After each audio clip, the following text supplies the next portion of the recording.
Hello, everybody. So good to see you all. 194 and counting in this room on a Monday night early in July. Beautiful. Thank you so much for being here and for being the wonderful people who you are. Welcome to Democracy's First Responders Briefing, SCOTUS, That Debate, and Our Path to Victory. I'm Jason Berlin, founder of Field Team 6, and let me just start by setting expectations. This is an event to educate us, for us to learn more about the exact nature of the problems we face, and to reaffirm our unity as we solve these problems together. If you are hurting right now, we are right there with you. I'm right there with you.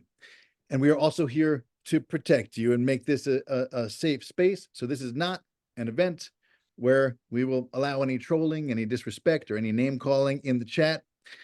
Our chance of winning is only as high as our ability to come together and continue to act as one, as we have learned these past 8 years. So first, allow me to introduce Field Team 6 and set the stage for the event, and then we'll get to our amazing guests. Field Team 6 is a volunteer army on a mission. Register Democrats, save the world. Field Team 6 is the one and only national organization proudly registering Democratic voters all year, every year in the swing states and districts where just a few voters decide elections. Why Field Team 6? It's because I wanted a name that confused everyone. It's actually a play on SEAL Team 6, who got bin Laden, because we are the crack voter registration team who goes behind enemy lines in these purple states and does the impossible. Since we started in 2019, we've delivered over 2.3 million new Democratic and independent voters and helped win elections from the bottom of the ballot all the way to the White House. So this year, our goal is to raise $3 million by November in order to deliver 350,000 new votes that would not exist without our efforts. That's net new votes in the swing states that matter most. Out of that 3 million, we've already raised 2.3 million, so just 700,000 left to go. If you can, please help us hit our goals. You can donate at the link in the chat and sign up to volunteer as well. We need it all. All right, so now let me shift gears and acknowledge what we're all going through right now. These are dark, turbulent, confusing times. We are in the middle of a national emergency, and time slows down as our minds go into overdrive. Our every move matters. There is no time to waste, and all our energy must go to solving the problem. It's more important than ever right now to take deep breaths, to calm the central nervous system, and to make sure we are acting from love, acting deliberately, acting in the ways that will make the most difference. Our nominee is in question right now. It may be Biden. There is a chance it will be Harris. There's a smaller chance it could be someone else. We have a choice here. We can agonize, or we can organize. We can stress out and waste all our energy debating 1 million scenarios, or we can help register more Democrats to make sure we win no matter what. Because no matter what happens, convicted felon Donald Trump is still an existential threat. No matter what happens, we still need to beat him. MAGA fascists want us to succumb to chaos. Let's not give them what they want. Let's do the work that wins. The Supreme Court decisions make one thing screamingly clear. We need to rebalance the court by expanding it. The only way to do that is by winning a Democratic trifecta and pushing our leaders to do just that. And the only way to win is to help register more Democrats to vote. We have no time for hand-wringing or debating 1 million scenarios where Biden puts Trump in jail just because he can, and no matter how fun that is. Let's do the work that wins. Because we are the way out of this, all of us, the progressive movement, Field Team 6 as the leader in partisan voter registration that wins elections, and most importantly, you. Everything you do matters. We know you're smarting right now from all the bad news. So am I. So are all of us. But let's use this crisis as an opportunity to come together as an activist family, have each other's backs, and translate this pain into action that will save our democracy, like musicians who turn sadness into song. So right now, we're riding with Biden. And if something changes, we're going to the Pramala with Kamala. But either way, our mission stays the same. Defeat Godzilla, register Democrats, save the world. And whoever our nominee is, it's not going to be a racist, fascist, rapist who tried to overthrow the government and promises to be a dictator. So what I'm saying is we can win. Here's some amazing news to support that. Just this last week, the progressive left won in a landslide in the UK. And then the left won in France in another landslide where they beat back the fascists, defying all the media and all the polling. So in November, it's our turn. Let's strike a victory for modern democracy right here in the country that invented it. You have to remember, all our complex problems have a simple solution. Volunteer, donate, win. And speaking of that, here is some more good news. Thanks entirely to the generosity of our donors and the dedication of our volunteer staff of 120, Field Team 6 has just last Saturday started texting 1 million unregistered likely Democrats a week. We're doing a million text march every Saturday. And it starts every Saturday and then continues at 2 other days of the week. We'll be doing this as long as our fundraising allows, every week from now until the election. And if you can help us, please donate to continue our doing this democracy-saving work. Donate whatever you can at the link in the chat. Please drop that link in the chat if you haven't recently. We're trying to raise $20,000 tonight. We've already raised $3,873. So just 16 to go. Everything helps. Remember, we can turn $20,000 into over 2,300 new votes for Democrats in swing states. Remember, in 2020, it was fewer than 43,000 votes in 3 states that flipped the Electoral College to Biden and Harris. So really, there is no better thing to do with your money. Okay, enough of me. Thank you for bearing with me. Tonight, we're thrilled to have some extremely special guests. Here's the shape of our program. We're going to start with our friend Helen Zeldes, a brilliant lawyer from the team who took down Trump University. She will interview leading constitutional law scholar and dean of UC Berkeley Law School, Erwin Chemerinsky, on recent developments from the Supreme Court. Then I'll come back and let you know why Field Team 6 is the literal answer to all our problems in life, and let you know some concrete ways to help our mission. Spoiler alert, I will be using the words volunteer and donate. After that, we'll hear from Maya May, host of We're Speaking, a Lincoln Project podcast on how to stay positive during this emotional roller coaster. Then Field Team 6's very own Sharon Lord Greenspan, our czar of most things, will give us a teaser for the next installment of her super helpful workshop series called Jumpstart for the Weary Activist.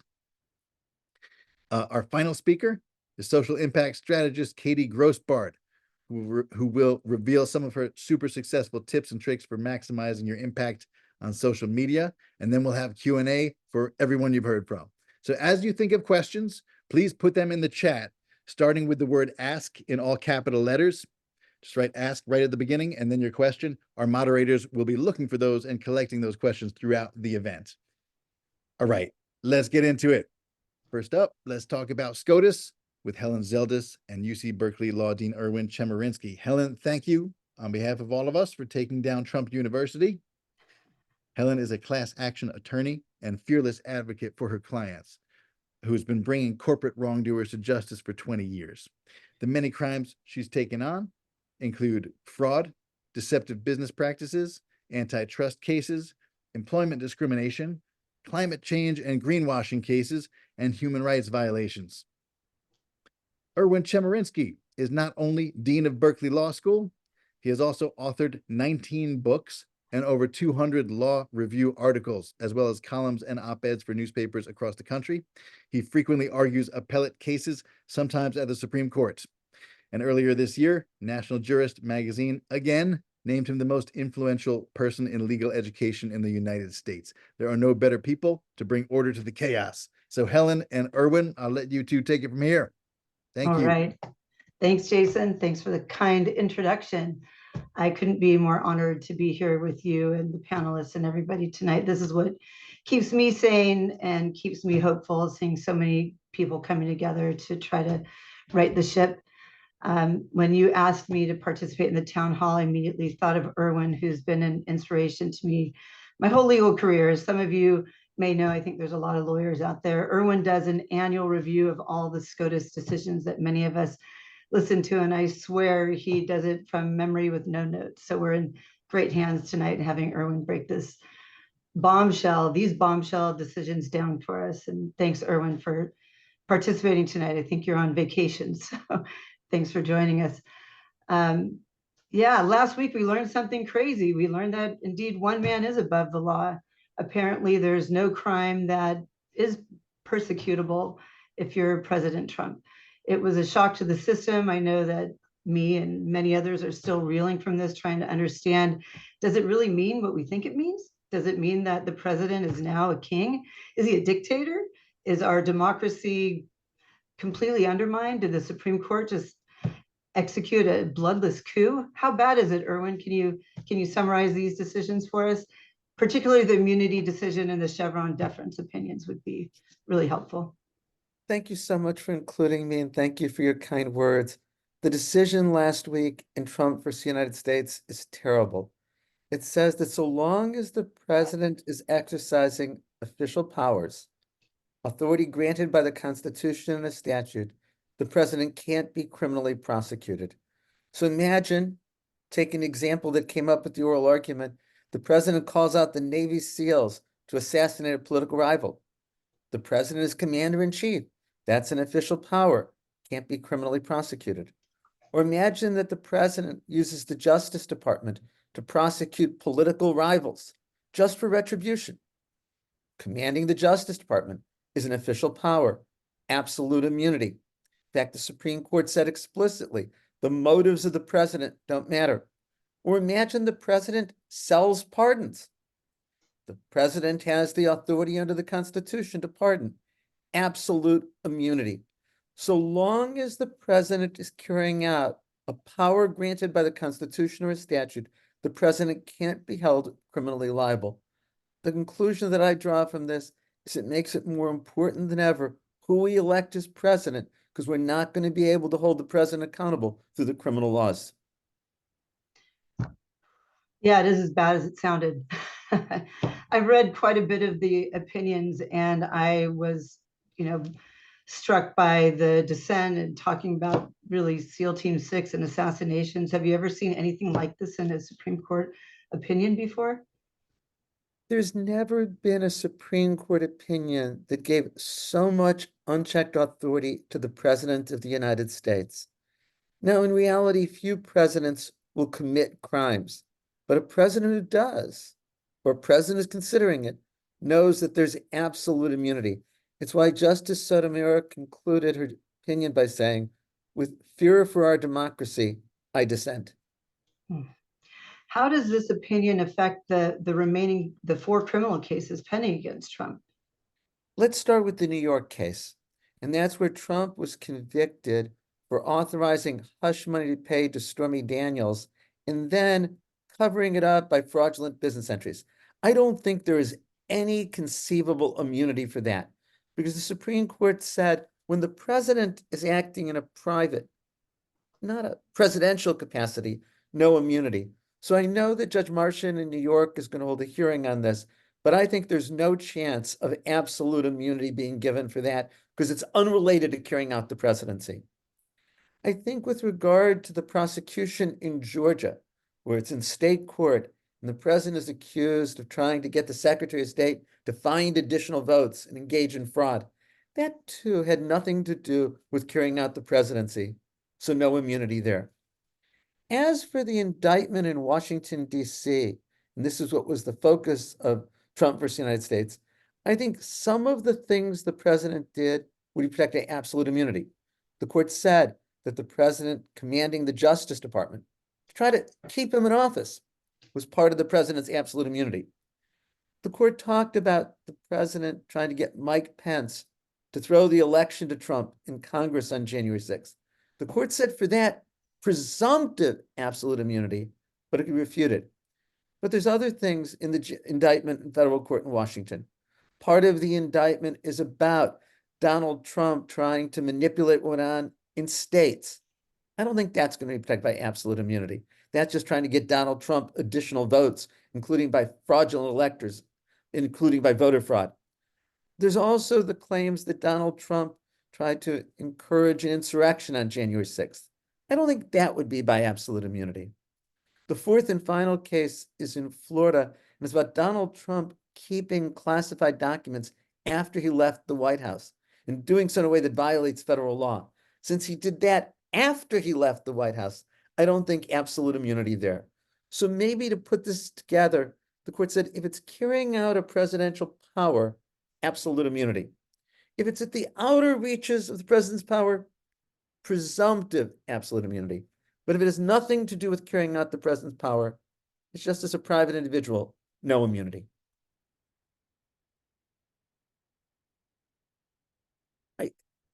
I'm not hearing you. I'm not sure if you're on mute or my I was computer. muted, sorry. Okay. Thank you.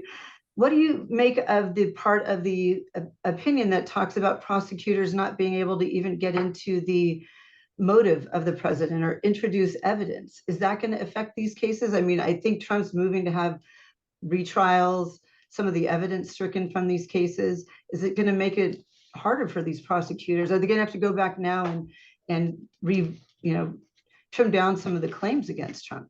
It certainly make it harder in the future.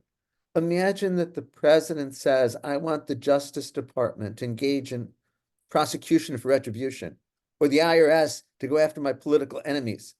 The fact that the president did it for a bad motive won't matter.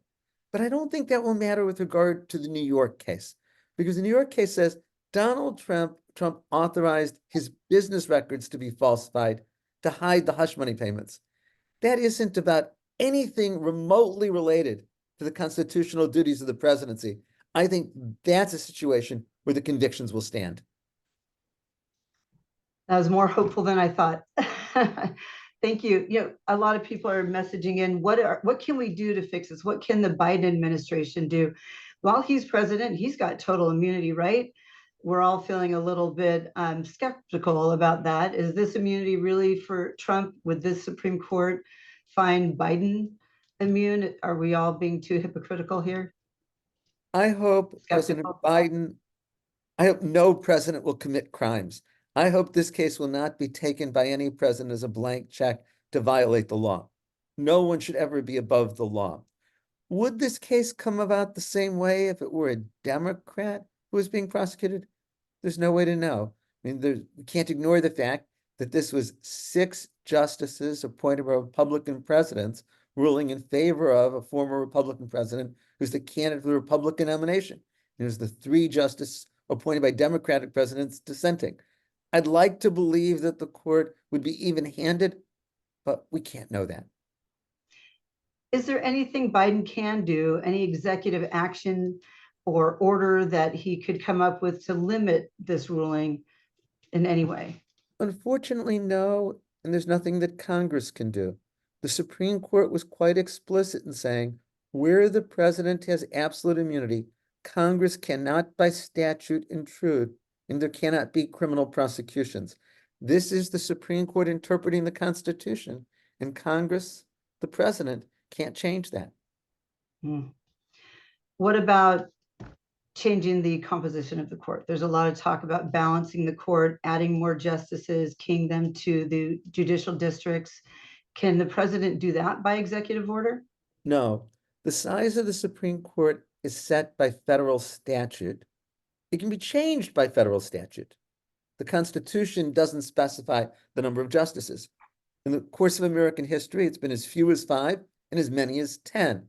9 is a historic accident that's existed since 1869. So Congress, as with any statute, would have to be adopted in the same way as all laws, could change this. But the reality is, with a Republican House, They're not going to increase the size of the Supreme Court for Biden to pick more justices. And even if there's a Democratic House and a Democratic-controlled Senate, the Democratic Senate would have to overcome a filibuster or change the rules of the filibuster to increase the size of the Supreme Court. In theory, if a Democrat wins in November and there's a Democratic House and a Democratic Senate, they could increase the size of the Supreme Court if the Democratic senators are willing to change the rules of the filibuster to accomplish that. So even though we have technically a majority in the Senate, you don't see, even if we could get Senators Sinema and Manchin on board, you don't see that there's anything they can do right now using the nuclear option, getting around the filibuster? The Senate could adopt a bill to increase the size of the Supreme Court if the Democratic senators were willing to get rid of the filibuster for it. But there's not a point in doing that at this moment because it wouldn't pass the current House of Representatives. The only chance of increasing the size of the Supreme Court would be a Democratic president, a Democratic House, and a Democratic Senate willing to eliminate the filibuster, at least with regard to such a bill. And why has that been so hard, do you think, for Dems to do? I mean, the Republicans, Mitch McConnell, basically stole two Supreme Court appointments from us. The Republicans aren't afraid to wipe out norms and use the rules to their advantage. Why do you think the Democrats haven't been able to do that? Now you're getting past my knowledge as a constitutional law professor and asking me to speculate as to the Democrats. I think there's reluctance to increase the size of the Supreme Court. In part, it's because of the negative connotations from the court packing proposal of Franklin Roosevelt in the 1930s. In part, it's a worry that if the Democrats would increase the size of the Supreme Court now, as soon as there's a Republican president and a Republican Congress, they will increase it further. But I think that unless we're going to increase the size of the Supreme Court, we have to face the reality of a very conservative court for years or decades to come. And since a lot of this is about the November election, I think we've got to remember how much presidential elections determine the composition of the Supreme Court. If Hillary Clinton won in 2016 and she had picked 3 justices, Roe versus Wade wouldn't have been overruled. The terrible decisions of the last week wouldn't have come down. And if Donald Trump wins in November, I have no doubt that Clarence Thomas and Samuel Alito will, during his term, retire so he can replace them with conservatives in their 40s and 50s, which would keep these seats in conservative hands for the next 30, 40, maybe 50 years. And it would make it much harder to ever have a progressive Supreme Court. The election, most long-lasting thing that any president does is who the president picks for the Supreme Court. Yeah, it's a terrifying prospect if we don't win in November. Let's say we do win, we win the trifecta in November. What is the quickest way to right the wrong? Can Congress pass an omnibus bill, right? President Bush did that, right, to the Voting Rights Act or the Civil Rights Act. Can the Congress pass a bill righting the ship here? A bill that overturns a bunch of these horrible decisions we are currently living with? There's many things that Congress can do by statute. Congress could create a national right to abortion and preempt state laws that prohibit abortion. But of course, remember, if there's a Republican Congress and a Republican president, they could pass a law prohibiting all abortions in the country and preempt state laws that allow abortion. Congress, you mentioned so-called Chevron deference, and we can talk about that. Congress could fix that by statute and restore having courts defer to the expertise of administrative agencies. But there's also things that Congress can't change. Where the Supreme Court says the Constitution is a limit, Congress can't override it. So Congress can't overcome the absolute immunity of Trump versus the United States. You're on mute again, I think. What do you think the prospects are of impeaching Thomas and Alito? 0. And I've got to say, I think it would be a mistake at this moment to try. The reality is the Republican House isn't going to vote articles of impeachment against Clarence Thomas and Samuel Alito. And even if somehow miraculously it got through the House, there's not going to be 2/3 vote in the Senate to remove Clarence Thomas and Samuel Alito. So if resolutions are introduced for impeachment, it's not with the hope of success at this moment. It's just for symbolic messaging reasons. But after the impeachment of Ali Mayorkas by the House of Representatives this year, There's the sense that impeachment is just political. And I worry about that message. If Donald Trump becomes president, there may be a need to impeach and remove him. There were 2 impeachments in his last term. I don't want impeachment to be thought of as nothing but a political weapon. So I worry that resolutions to impeach Thomas and Alito, no matter how much I believe they're justified, and I do, aren't something that will help the Democrats at this moment in time. And again, I think that Thomas and Alito have committed impeachable offenses, certainly Thomas with his ethical violations, but you're not going to get a majority of the House and 2/3 of the Senate. So is it really worth the time at this moment to focus on that? So let's say there's a lot of questions coming in from folks in the audience, and it's sort of this general sentiment is a lot of doom and gloom here. So let's say we win the House and the Senate and the presidency in November. What are some of the things that you think can be done in the short term? I know the filibuster is a tough one, but what about term limits for the Supreme Court, or passing a code of ethics for the Supreme Court? They have to disclose, where they're getting money from, all the ways we might be able to rein in some of the conduct we've been seeing. If it were up to me and there's a Democratic House and Senate and a Democratic president, I would focus on bills to overcome the worst Supreme Court decisions. I would have an omnibus voting rights bill to overcome the terrible Supreme Court decisions that have gutted the Voting Rights Act, eliminate partisan gerrymandering for congressional seats. Such a bill passed the House, but died in the Senate because of a filibuster. That could be changed by the Democratic senators eliminating the filibuster for voting rights legislation. I would favor a national statute to create a right to abortion for pregnant individuals in the United States, overcoming Dobbs. In terms of Supreme Court reform, I would have Congress adopt a much better code of ethics for the Supreme Court than one adopted in November. Term limits are more difficult. My own view is it would probably take a constitutional amendment to impose term limits. And expanding the size of the Supreme Court would be desirable, but you'd really need to overcome a filibuster for that and even Democratic resistance. So while it would be great to reform the Supreme Court as an institution, and I favor that, if it were up to me, if anyone asking my advice, I'd say focus on laws that would overcome the worst Supreme Court decisions in recent years. And on that note, I think we're out of time for right now. Thank you so much. I think the takeaways: we have to win back the House in November, hold the Senate, hold the White House, and pass some good laws to rein in the Supreme Court.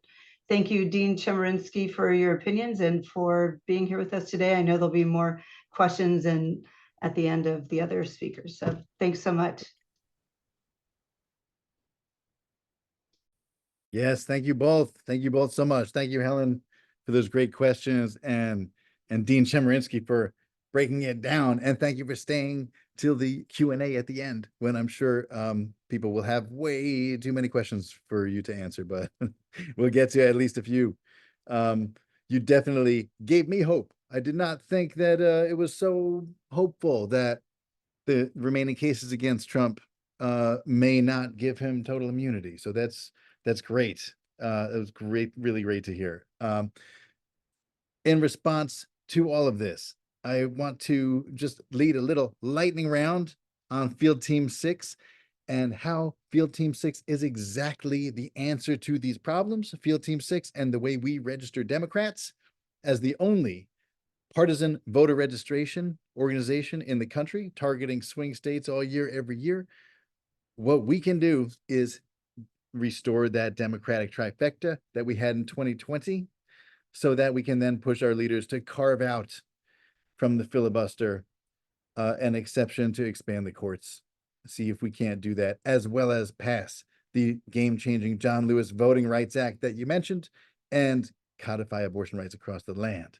So whatever the cause that is most dear to you, or maybe it's all of them, whether it's abortion rights, LGBTQ plus rights, civil rights, workers' rights, climate rescue, gun violence prevention, or just saving, democracy itself, the only way to push these causes forward is to elect more Democrats. And the single most direct way to do that, the quickest way, is to register more Democrats to vote.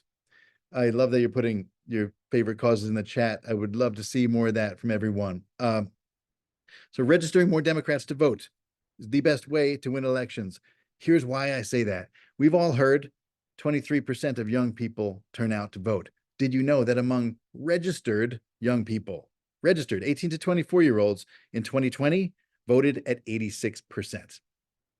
In general, people of all ages who are registered, 85% of them vote in a presidential year, which suggests to me that registration turns people into super voters.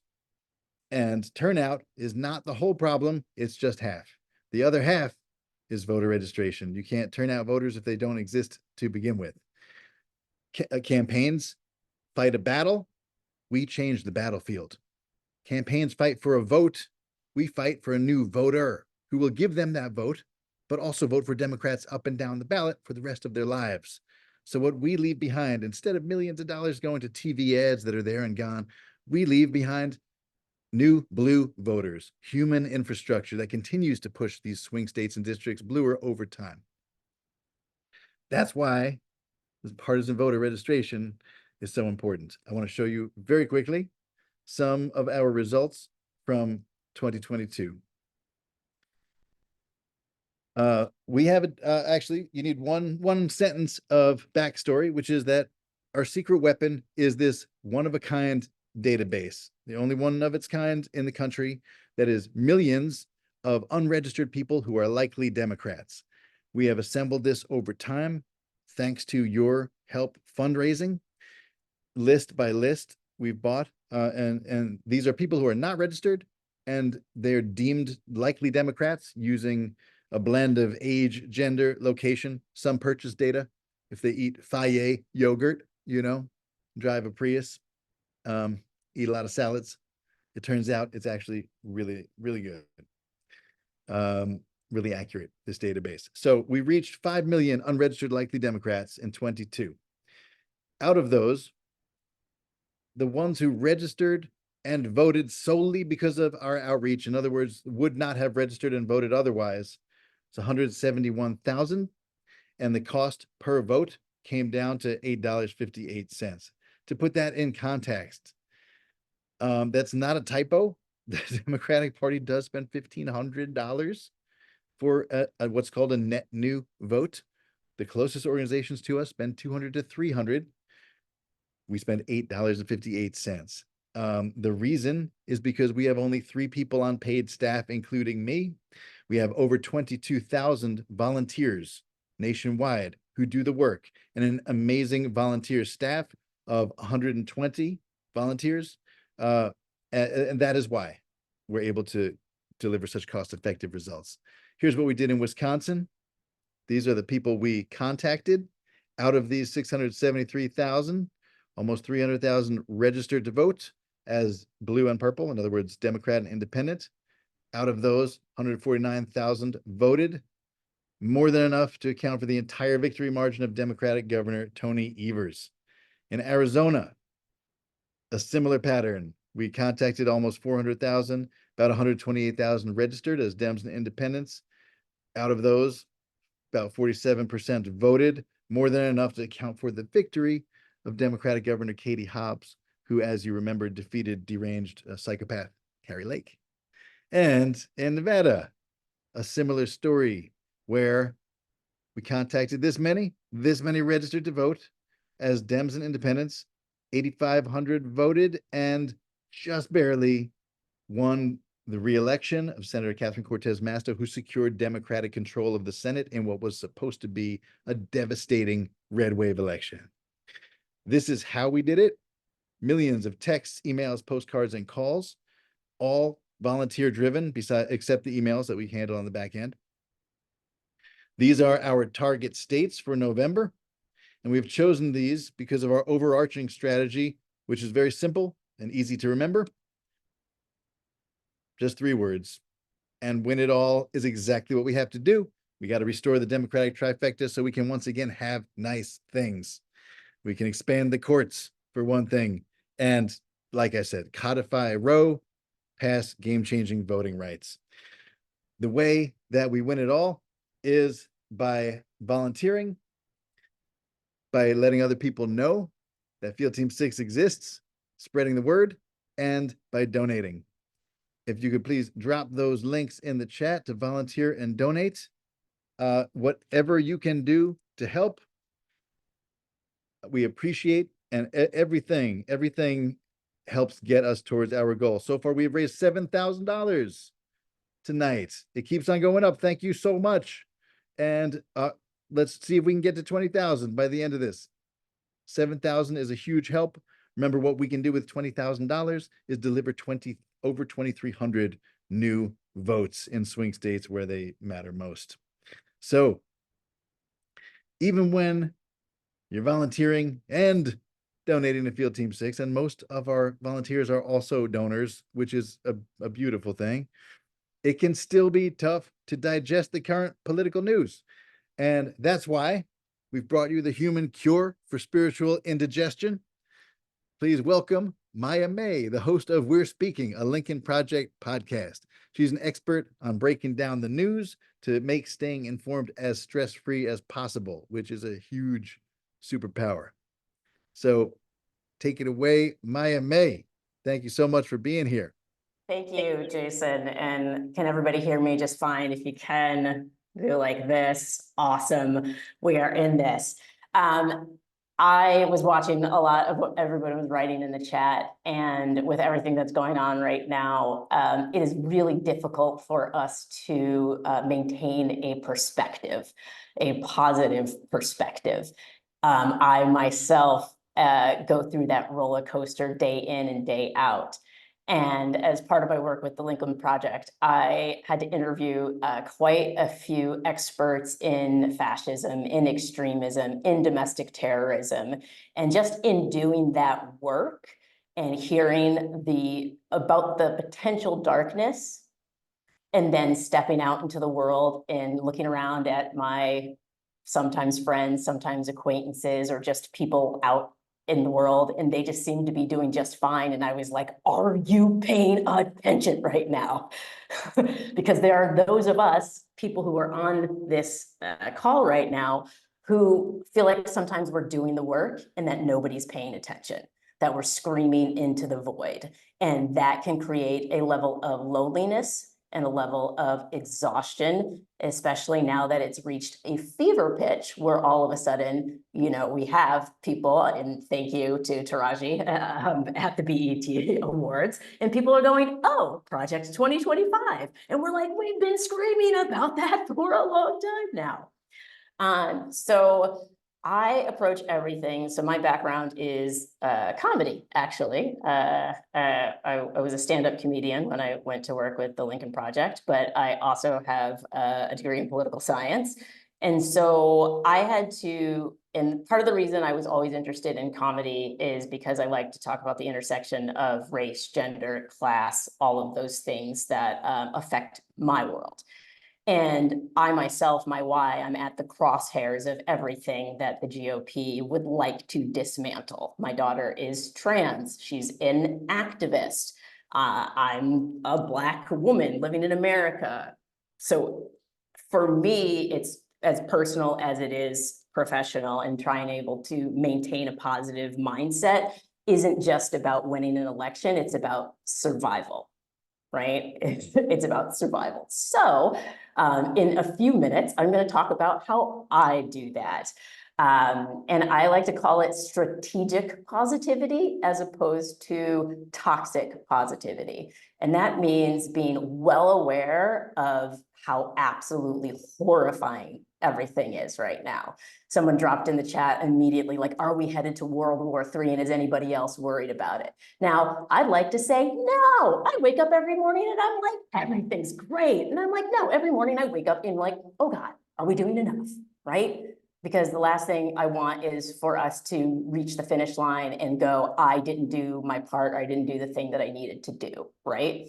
So this is what I do. When I ingest news and then I have to deliver that to people, and I want you all to learn this so that you can all do it, is I take in negative news as a data point.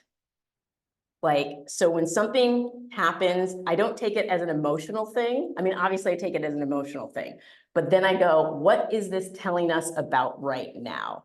And I learned that from comedy, because comedy asks you to have very good situational awareness. You have to read the room, right? And a lot of what we're seeing right now in the last week after the debate, people like Stephen King are being dragged because they're not reading the room.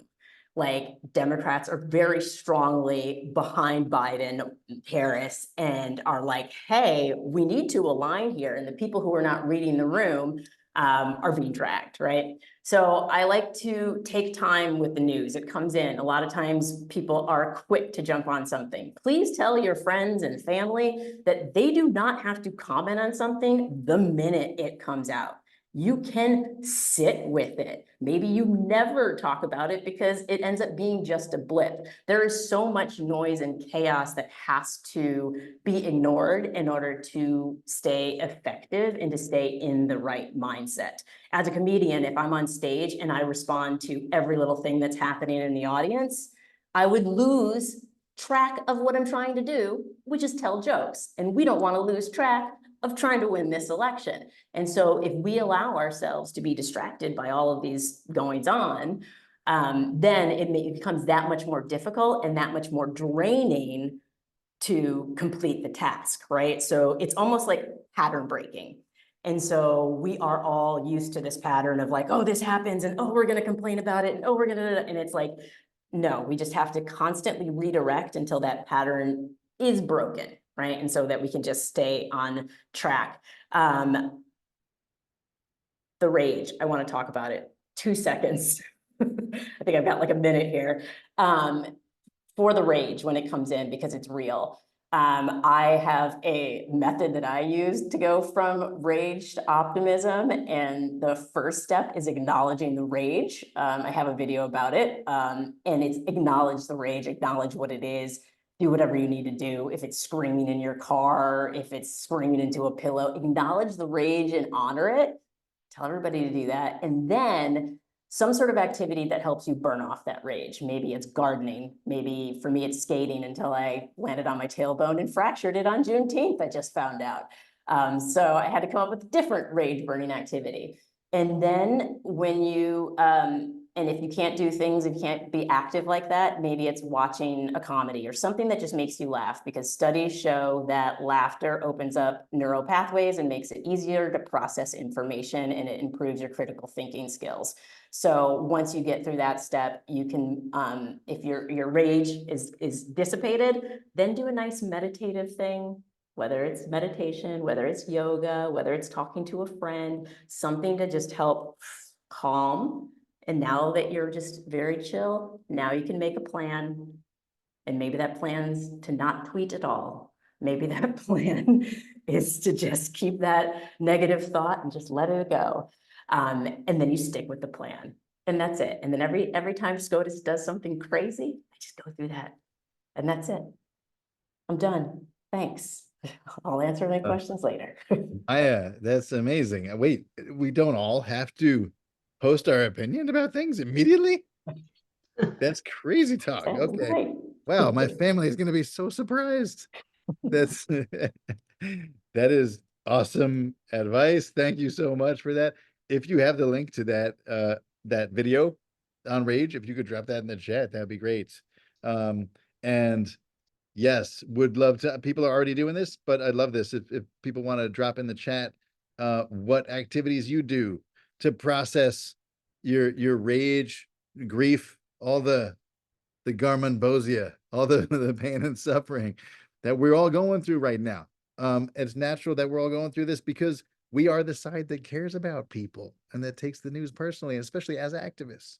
So yeah, Maya, thank you so much. Thank you for showing us how to stay centered and happy and funny while taking in the news. That's incredible. All right, and now another incredible human being. Please welcome Field Team 6's Sharon Lord Greenspan with a 4-minute teaser for her super popular, super helpful workshop called Jumpstart for the Weary Activist. It's a perfect workshop for anyone who wants to make activism not just sustainable, but sustaining, like the emotional revenue stream that it can and should be. So Sharon, show us the light, please. Okay, can you hear me? Yes. Okay, excellent. Maya, thank you so much for that. I loved it. I have 4 minutes to talk, so I can't say any more about it, and I'm probably going to talk too fast right now. I'm Sharon, Lord Greenspan. I am known as the czar of most things at Field Team 6. One of those things is a workshop on how to keep our activism going and our morale up so that we can keep the work sustainable, meaning ongoing, foot on the gas. If you are running on fear and fumes, that can lead to burnout, and burnout is not an option. This is a long game. We also talk about ways, as Jason said, that the work is sustaining, meaning the work itself brings us joy and calm. So since this is merely a preview of the workshop that will be taking place on August 1st at 5 p.m. Pacific that you may or may not be able to attend, I'm going to throw out some concepts right now that will hopefully help you right now in this moment. Different things land for different people, so please, as they say in 12-step programs, take what you like and leave the rest. Firstly, this too shall pass. I'm going to leave that there. Second, let's take some solace in the outcomes of the UK and the France elections. Neither situation is absolutely perfect, but it does show that, especially in the French case, that groups that generally don't agree on a lot were able to set aside their differences because they hate fascism even more than they hate each other. Here's another one. Trump is neither invincible. Remember, we've beat him in every election since 2016, nor is he inevitable. As Maya mentioned, it's part of the autocrat's playbook to make himself seem inevitable so that we'll give up. It's also part of the playbook to make us feel like absolute garbage all the time so that we'll give up. Owning the libs is a feature of their strategy, not a bug. So when Trump lives in all of our heads rent-free, he is owning us. Our job is to push past our fear and kick Trump's ass 24/7. Do your version of this work and find joy every day, either in the work or in your family or some other aspect of your life, not in spite of what's happening, but because of what's happening. Find joy because every time a lib finds joy, a little part of MAGA dies. Joy is not superfluous. It's an act of fierce resistance. Okay, my next point.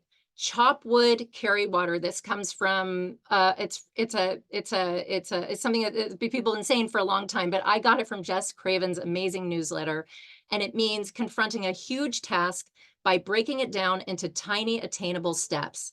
The task in front of us no doubt feels monumental, but remember, it is not all on you to solve. There are millions of people who feel the same way we do and who are doing something about it. Our movement has become a well-oiled machine and has become incredibly resourceful. Historical studies suggest that it takes only 3.5% of the population engaged in sustained, nonviolent action to topple a brutal dictatorship. That's us. Find events like this one to remind yourself that you are part of a huge movement of the like-minded. Remind yourself over and over again to avoid the feeling of isolation that we can all get as we work remotely on our activism. As for chopping wood and carrying water, we've overcome incredibly daunting tasks before by doing this. When something feels really formidable, this is the time to put one foot in front of the other, one step at a time. And of course, if we all do that, we are not just drops in the ocean, we become a massive wave. My next idea is about acceptance. We must accept the world as it is now. We must accept however we're feeling about it, because resisting what's happening is incredibly painful. Acceptance allows you to lean into the moment as it is now and address it on its face. Then you can act from a place of clarity rather than abject fear. The favorite quote I share in my workshop is from Eckhart Tolle, who says, "Whatever the present moment contains, accept it as if you had chosen it." That last part, as if you had chosen it, really helps me in times when I'm having trouble wrapping my head around why the hell this is happening to all of us now. It puts me in the driver's seat. If I chose to be here in this moment, then maybe we were made for this moment. Action is the antidote to anxiety. Worry accomplishes nothing other than making us all pre-diabetic. Action does two things. One, it gives you the feeling that you've done your part and the outcome is now out of your hands, and that relieves anxiety. It also, number two, actually helps solve the problem that we're all worried about. Here's another one. Lose the news. Okay, I'm still workshopping that phrase, But the point I'm making is that if you are already aware of the threat, which you all are, or you wouldn't be here, stop reading about it. Find a few reasonable, non-fear-mongering sources, hopefully that also offer solutions. Get your news from those and get back to the work that you know needs to be done. And I can post the ones I refer to in the chat. Next is grab the low-hanging fruit. This means find the thing you're good at and you like to do and do it on a regular basis. Activism can be so much more than knocking on people's doors. It can be copywriting or texting or phone banking or writing postcards or organizing others' ability to do those things. So find the thing that you know you'll keep up and set it and forget it. So then on the days when you feel paralyzed by the latest headline, you can just move forward with the thing you've already been doing. And because you acted, not only will you have contributed to the actual solution, you will feel better. So my last point is keep doing your work, relinquish control of the outcome with the belief that the arc of the moral universe bends toward justice. There's so much more in my workshop, so please join us Thursday, August 1st at 5 p.m. Pacific. Back to you, Jason. Thank you so much, Sharon. Those are great. I love this workshop. I've been to every one. And if you like what you heard, please sign up for that workshop. The link is in the chat, or will be if it's not right now. And now our final speaker, she is a lawyer, a voting rights activist, a digital creator, and an all-around badass. Please welcome social impact strategist Katie Grossbard with some secrets of how to translate the chaos of the current political environment into meaningful social media that makes a difference. Katie Grossbard, everyone. Thank you. Thank you. Thank you so much for having me. I'm feeling motivated just after listening to everyone speak tonight. I'm going to make this brief because I know we don't have a lot of time, but I broke this down into just 4 tips that I have. As Jason mentioned, I do a lot of things, but one of them is having a digital Instagram platform that is all focused on politics and news. And I've learned a lot in the past 4 years or so about how many people are looking to social media for information. They are looking to it for news, and they're looking to it for hope, and they're also doom scrolling. So we have to meet people where they are and understand that a lot of people have also detached from paying attention until something is very simply spoon-fed to them, and that's fine. We're all people who are showing up in a space like this willing to participate in that way. And so we can all acknowledge that even though we would love for everyone to be paying attention to everything all the time, that's not necessarily where people are. So that's number 1, understand the situation, understand we have to meet people where they are. Number 2 is know your power.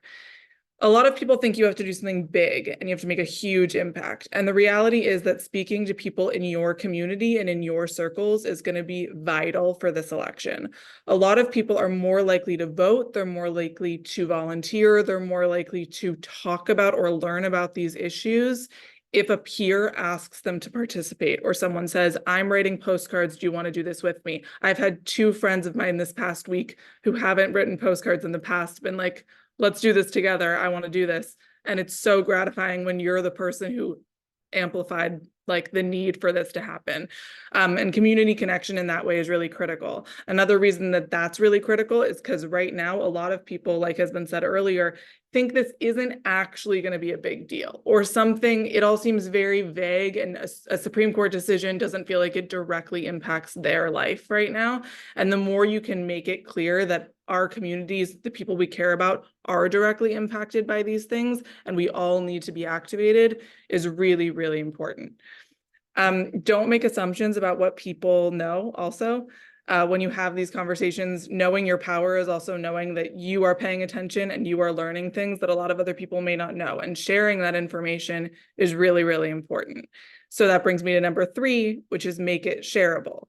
On social media, things that have a lot of text and get a lot in the weeds don't get shared that often, and they don't get people to really, really engage because unfortunately people's attention spans are extremely short.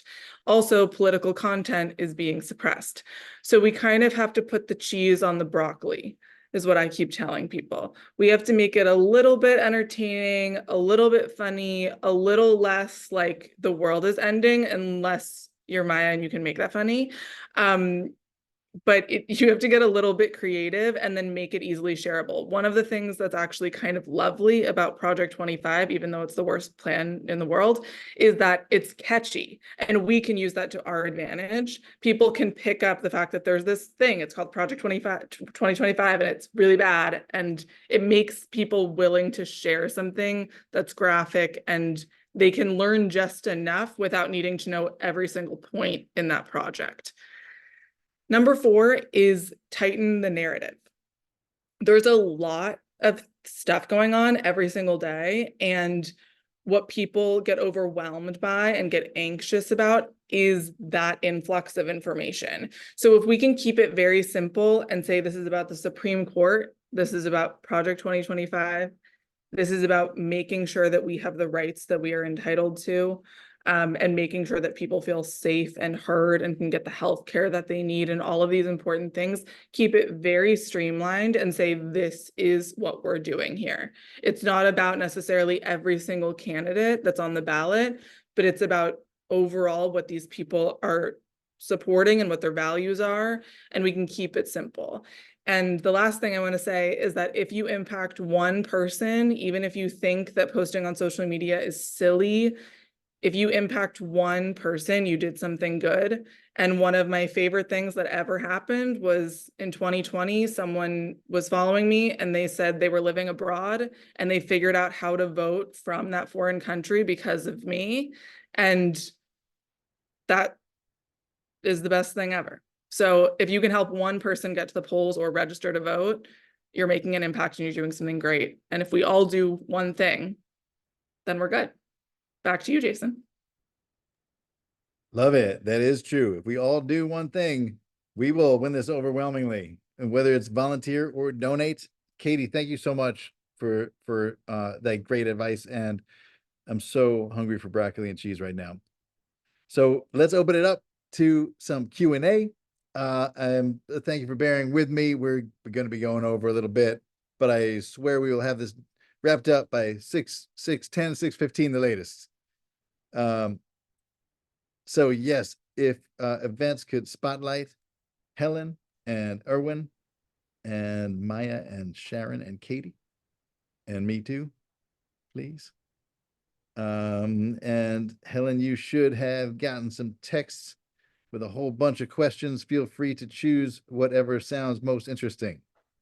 Yeah, a lot of them have to do with the SCOTUS opinions, so I will go back to that. I'm so inspired now. I hate to go back to those dark opinions, but Erwin, one of the questions. Oh, I'm sorry. I'm so sorry. I just want to say before we start off, that currently we are up to $9,118. Thank you so much. Amazing. Everything is adding up, and let's try to break 10,000. If we get to $10,000, that allows us to text 250,000, 250,000 unregistered people who are likely Democrats in swing states. So let's see if we can't do that during the Q&A. All right, I'll be quiet now. Thank you, Helen. That's amazing. Yay. And Field Team 6, you inspire me. The reason I'm here is we write postcards for you with a group of people weekly. It's what keeps me sane. Katie, one of the things you said is sort of getting out there in community, and that's the thing that keeps me from losing my mind. And Maya, you know, and Sharon, all your positive things you said. It's so helpful when we're all spiraling because of this news, and I've learned so much tonight from all of you. So thanks so much. Erwin, somebody asked, could a constitutional amendment overturn the immunity ruling, or does the ruling itself prohibit that? Is it a catch-22? I think you're on mute now. You're on mute. Can you unmute him, Jason? Oh, good. Now you unmuted me. Sorry, I got the message. I couldn't unmute myself. Great. Yes, a constitutional amendment could change what the Supreme Court decided about immunity. A constitutional amendment can overrule any Supreme Court case, but remember how difficult that is. It takes 2/3 of both houses of Congress and 3/4 of the states. Since 1791, there have only been 17 amendments, and 2 of those were to create and then repeal prohibition. Another dark question for you, Erwin. What would happen if Trump challenged the next election all the way up to SCOTUS? I think it'll depend on what happens. Trump tried that in 2020, but he had nothing but frivolous arguments, and the Supreme Court refused to get involved. So it all will depend on what happens and how strong his arguments are. I think it's a court that's sympathetic to him, but there's limits on how far they'll go.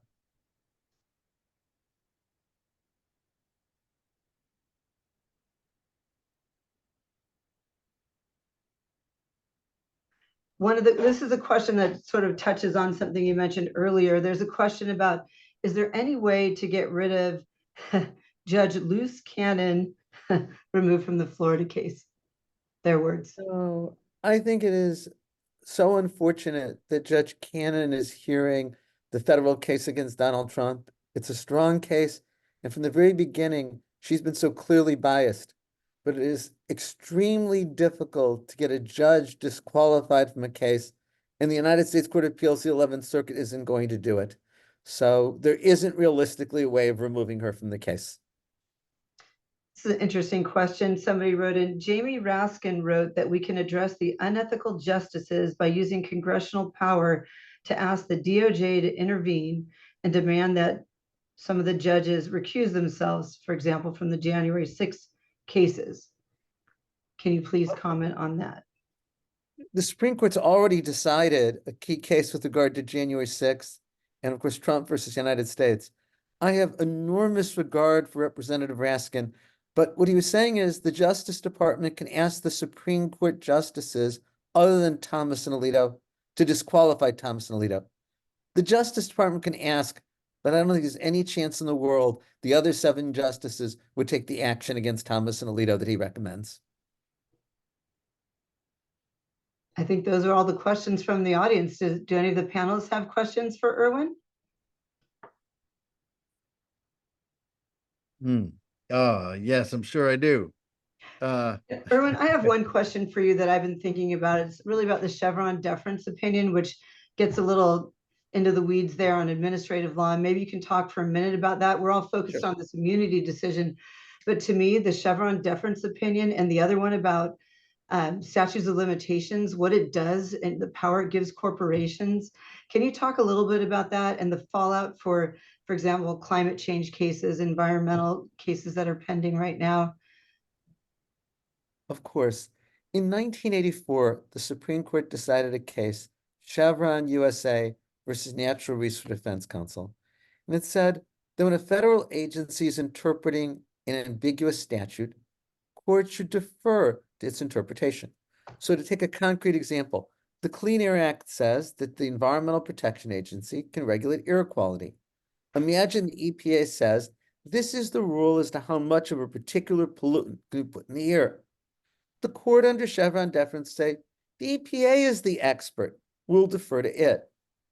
A week ago Thursday, in Loper Bright Enterprise Raimondo, the Supreme Court 6-3 overruled Chevron deference. It was a week of Friday, Chevron deference. The Supreme Court said, no longer are courts to defer to agencies. Courts should read the statutes for themselves. So, as Justice Kagan pointed out in her dissent, think of situations where an agency adopts a rule to protect the environment, or an agency adopts a rule to protect health and safety, or an agency adopts a rule to regulate business. Businesses that don't like these can go to court, and the courts can do what they want. So rather than defer to the expertise of the agencies, you've got courts making the decisions. Why does it matter? Businesses didn't like Chevron deference because it gives them a chance now without it to get courts to more easily overturn agency rules. It's a very pro-business decision. And to go to something you mentioned earlier in the program, it's the Supreme Court overruling a 40-year-old precedent, not for any reason other than the majority didn't like it. Somebody put a question in the chat. Thank you, Erwin, by the way. I almost can't get my head around. It's sort of the fire drill, like we're living through the Trump years again, right? It's the fallout from the Trump years. Every day there's some other devastating thing to try to get our heads around. And it's that fire hose of, it's Chevron, and then it's the immunity, and it's, all the different things. So thank you for shedding some light on Chevron. It's opinion I haven't gotten all the way through yet, but very concerned about. Somebody in the chat asked a question that I think would be good for Katie, Maya, or Sharon. How do we talk to children about what's going on? Do you have any? Yeah, I'd love to hop on Great. that. As a mom of a 16-year-old, our children already know. For those who are not yet of voting age, they're even paying attention because they're on TikTok. If they're on social media, they're hearing about it. And so I think it's important to talk to them about it much more quickly than one would want to jump on social media and post about it.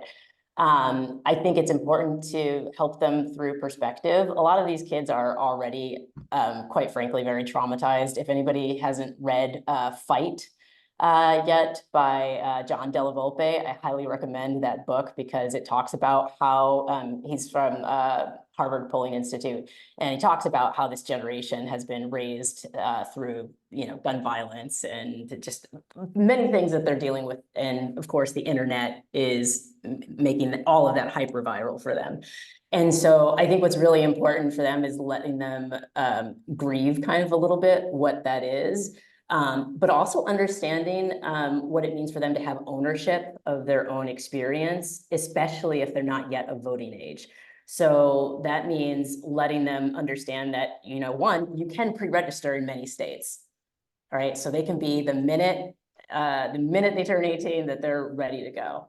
Encouraging them to get involved with voter drives at their schools. There are a lot of organizations that work on that. I think Civic Center is one of them.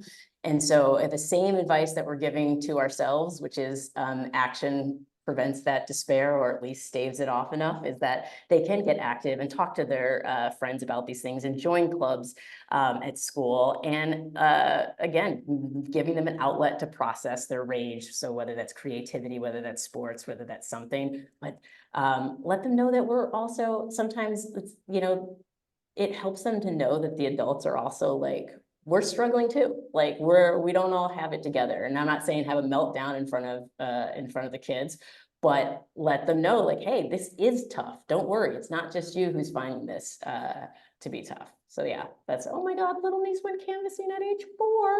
Send them out to canvass. I was going to say that. What are you complaining about? Here's a clipboard. You go knock on a door. That's how you talk to your kids. Honestly, it would be helpful. I've knocked on some doors and it's very hostile. And I think having a 4-year-old there might have helped. But I was also going to say, funnily enough, I was with John Della Volpe recently, and he was talking about how there's so much of this conversation as if young people are like jaded and don't know what's going on and are not paying attention.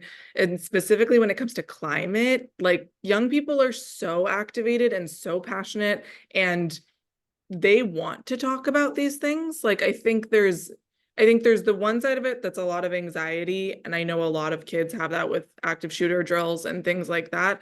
And then there's the other angle of things that they're really just very passionate about and are watching, whether it's reproductive freedom being taken away or anything. And I think giving people an outlet is always really nice and not let it fester in their minds. I think talking to kids about what they're learning and what they're reading and what they're seeing on social media is really, really important.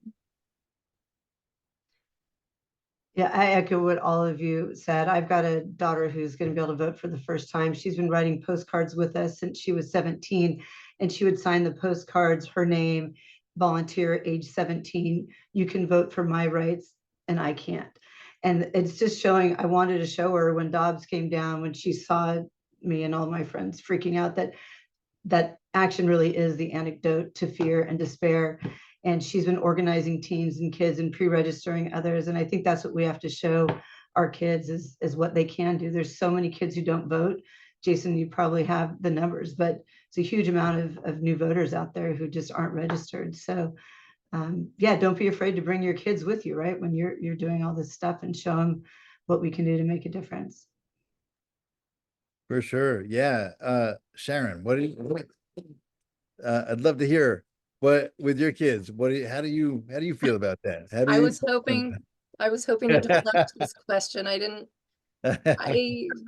I don't, I mean, they know what I'm doing. I'm sort of trying to model behavior for them, and I'm also trying to let them have a childhood. And so in some ways I worry that I'm sheltering them from some of this stuff, but they know, but I tell them what I'm doing every day. I tell them what I'm doing and I try to model the behavior for them. They're pretty young though. So, you know, that's kind of what I do. But like I said, I was I was hoping that you would just pass right over me for that one. I want to say about some other related adjacent questions in the chat. Yeah, there's so much that directly affects young people right now, and that's what we try to reach out to them about. You know, 4 million people turn 18 and turn a voting age every year. That means there's 16 million more young people in the electorate now than in 2020. The majority of them, from every study that I've seen recently, are on our side. You know, there are definitely divisive issues, but their negative impact has been exaggerated by the media, and there's so many issues that affect them directly, like abortion rights. That's huge. Reproductive health care, LGBTQ plus rights, the environment, gun violence prevention, affordable tuition, you know, all these things, super important. Yeah, civil rights. So there's so many good ways to issues to engage young people on. One question for you, Jason, maybe I've heard this a lot from friends of mine who have kids who are starting to vote. There's quite a few comments in the chat. What do you tell kids who are now of voting age and they don't like either candidate and they keep hearing that this is the most important election of any lifetime? What do you tell them when they're disenfranchised, disenchanted by the choices?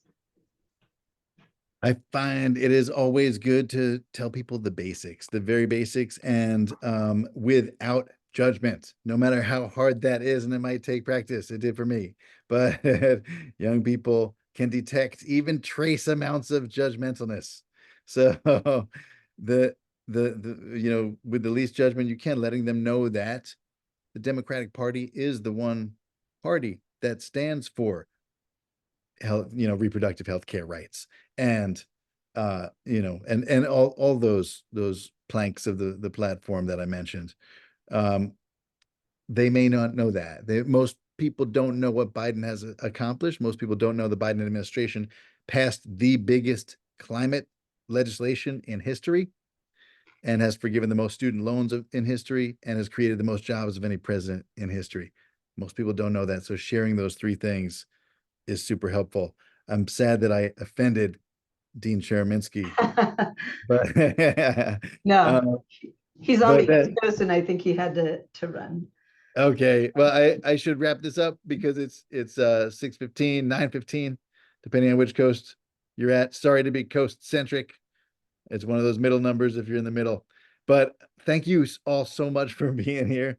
Thank you to Helen Zeldes for not only moderating, but for bringing this whole event together in just a few days. Oh, hush, So, thank you. seriously, thank you. It's amazing. And thank you so much, Dean Chemerinsky, Maya May, Sharon Lord Greenspan, Katie Grossbard. Thank you to the Field Team 6 volunteer staff who make these events go so smoothly. And I have an update by way of thanking everybody on this call. You got us to $10,977. Woo! Amazing. Almost 11,000. Thank you so much. That is huge. That every that goes into the fields. So, yep, every dollar of that we will use to register new Democrats and independents in swing states.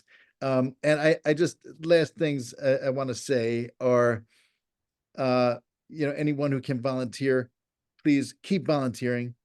If you donated, please keep donating. And what I want you to remember is that we have so much more now than we did in 2016. We have us. We have the hundreds of people on this call. We have a resistance, a movement, a national activist infrastructure that did not exist in 2016. We've been training for 8 years now. That's almost 2 Army stints, you know, and while it's not great that we have to keep saving the world, one side effect is that we're getting really good at it. So in the end, who our candidate is almost doesn't matter. Elections are not decided by candidates. They're decided by voters and by the activists who register and turn out those voters. It's a 3-step process: volunteer, donate, win. And we're here to answer this deep ugly with a deeper beauty. We're here to make sure November 5th is the answer to January 6th. And we're here to make sure our democracy does not fall to a guy with more felony convictions than Ted Bundy, Jeffrey Dahmer, and Charles Manson combined. Okay? It's true. I looked it up. So, so keep doing what you're doing. Let's go. Let's go. We got a world to save.